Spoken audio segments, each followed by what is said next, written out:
সাম্বার দিয়ে রুটি খেতে বেশ ভালোই লাগে।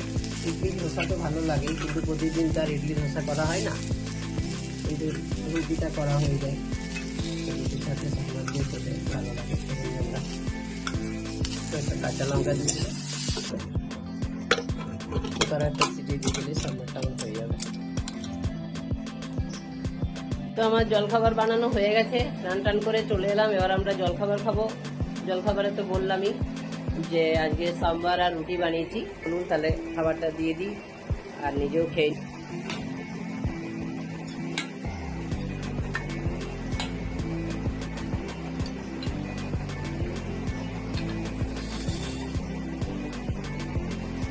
দুপুরে রান্না করতে চলে এলাম। রান্না অনেকক্ষণ আগেই শুরু করে দিয়েছি, ভাত হয়ে গেছে, সকালে সাম্বার বানিয়ে নিয়েছি, সেই দিয়ে রুটি খেয়ে নিয়েছি।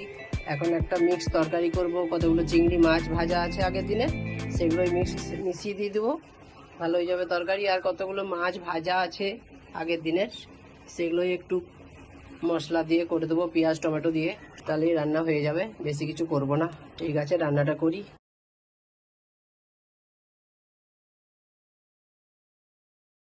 তরকারিটা হয়ে গেছে, মাছটা করে নিলে হয়ে যাবে। তরকারিটা খালি করে নিই, যে মাছটা করে নিই।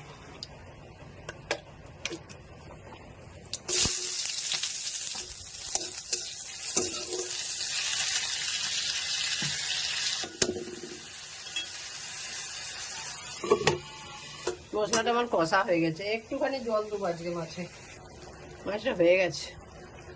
তো আমাদের রান্না বান্না হয়ে গেছে দুপুরবেলার।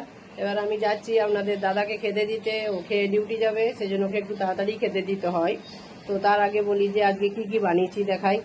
আজ এই যে হয়েছে সাদা ভাত, তারপর করে দিলাম মিক্স তরকারিতে কয়েকটা চিংড়ি মাছ দিয়ে দিলে বেশ তরকারিটা ভালো লাগে খেতে।